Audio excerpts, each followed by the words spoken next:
Hi, you guys. Welcome to April's French Homeschool Update. If you don't know me and this is your first time here, my name is Jill and I'm the homeschool mom to a fourth grade girl. And we homeschool specifically to learn foreign languages. And my daughter is starting with French.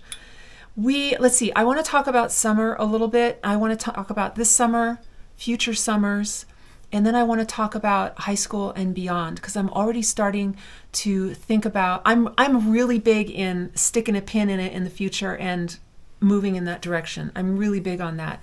And I do that a lot with many things, and I'm finding that I'm really doing that with French, and I think it's important for me to do that, especially since a foreign language, when you're not learning it in the host nation, in the country it's spoken, if you're not entirely surrounded by a foreign language, it's kind of like a tight rubber band. And if you could get to a point where it's pretty tight, and if you let it go, it'll snap back too far and you have to start all over again. And that can be very frustrating for people. I don't want to do that. And I feel like we're really at such an important spot with Morgan that I don't want to stop French in the summer, but I also am realizing give the kid a break already, and I really probably will err on just giving her a break, or unless she really, really wants to do her tutor, maybe just once a week instead of twice a week, which is entirely optional, or is an option. It'll be up to her. So I'm going to leave it there with her. And with our tutor, we're losing our tutor. So she's moving on. She got a great promotion, so we're super happy for her, but we're also sorry that we won't have her as a tutor. So after May, we will no longer have that tutor from Alliance Française, but she's going to put us in touch with a couple of her colleagues, and we'll choose one. And what I had wanted to plan, and I think I will, is in the fall when Morgan starts the Well-Trained Mind Academy French 1B. That's 2 days a week, so Tuesdays and Thursdays for an hour each. And we had been doing twice a week Alliance Française tutoring, and I'd like to drop it down to one. But one with Morgan. I'd like to actually keep the 2 days, the 2 days in the week. So Morgan would take one tutoring session and I would actually take the other.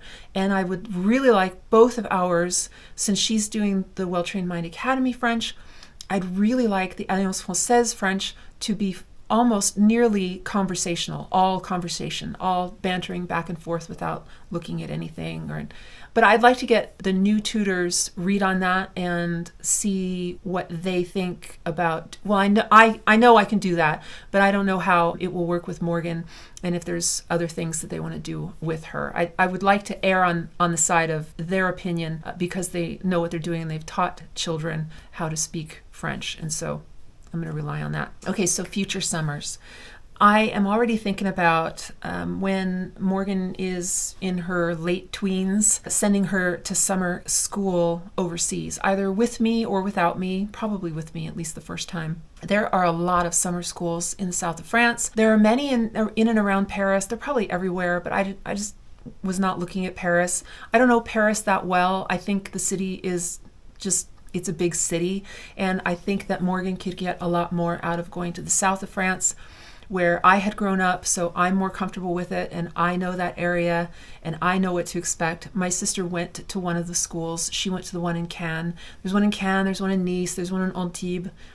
There are a few. And I have been in contact with one of them for quite some time. In fact, before COVID hit, I was going to take Morgan there just to see if we liked it. And that is because they do a family session where everybody starts this. Let's see, the children start a few minutes early. You take your kids to class, and so you walk them to the classroom, and then you walk across the hall, and the adults go to their classroom, and it's all based on.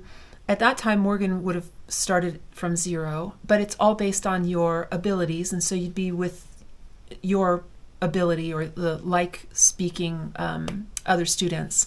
And then at the end of the afternoon or the end of the morning, when you break for lunch, you go and get your kid and you all have lunch together, and you can either do a full day and go back to class, or you can do a half day. And then they set up things like picking you up for tours if you want to do tours and go visit whatever There's so much to see there. And I thought we would do half days. In fact, I still think that if we do that, no matter what, we do half days, because there's so much to see, and I want to have Morgan in situations where she's figuring out the bus situation and asking for tickets and, asking for coffee, just basic banter, asking for directions to places and map reading and all that stuff. That would be really fun to do in the afternoon. And then I think we would stay with a family. So these things are really quite affordable, especially since I just have the one kid. I know other people have several children, and the costs just go up and the complications of it go up because you have different ages and different needs and requirements. And so I feel like in that regard, I'm a bit lucky in that I just have the one to think about, and one is cheaper than two, and two is cheaper than three. And so that's where we are with that. So these are the things that I'm thinking of for future summers. Now, I would likely do the first one with her, maybe the second summer with her. And then from there, she wouldn't have to go back to the same place. I would just send her away on the summer, and she could do a 2-week or a 3-week, a 6-week. I think it's all the way up to 8 weeks. So it's entirely up to her. And I'd put her on a plane, and she could go there and be in class and go do things with her peers in the afternoon and go to the beach and stuff. And I just think that would be really fun for her. Now, as she gets older, I kind of feel like, I haven't talked about this in the regular homeschool portion, but it seems to me like we are on the trajectory to graduate a year early. And I'm not, don't hold me to it. I'm not rushing there. But if we do, I would like to treat that year as a gap year and maybe use it for travel, or at least in the summer for Middlebury. So if you don't know Middlebury, it's a really good college that happens to offer some of the best style of foreign language learning ever. It is immersion. You have to sign a contract before you go during the summer that you will only speak the language that you're there to learn. You eat with your professors. You promise that you will not speak your native language the entire time. And there are a couple of really good videos on YouTube about Middlebury, and they interview a couple of students, and one of them, who is there for, I think, German, or is it Chinese, she's forgotten the English word because the German or Chinese word, it sticks more in her mind and makes better sense for her to use. And I just love that. That's really enticing for me. I have a really good friend who went to Middlebury, and she came out fluent in Spanish. So I reached out to them this last week, kind of to gauge, well, they really want you to be at least 18 years old. They want you to, at least it's preferred that you have your freshman year of college done before you go do a summer at Middlebury. And I don't know. I don't follow all rules. I know, whatever. So I just emailed them like I always do.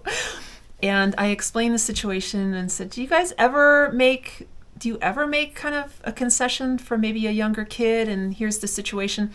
I got an email back within an hour from a really enthusiastic lady who said, we absolutely do. It's a case-by-case situation. They look at the whole child. Obviously, probably, she didn't mention it, but probably the maturity of the child, and also their seriousness. But the their history or their resume leading up to Middlebury will show if they're serious or not, how much of the foreign language they have had and that sort of thing, or their travels or whatever. And she said that they would do that. And my thought would be, then if Morgan graduated a year early, then I could take her to Middlebury. So I could do one of two things. I could take her to Middlebury and she could do French. I could take her to Middlebury and she could do another language.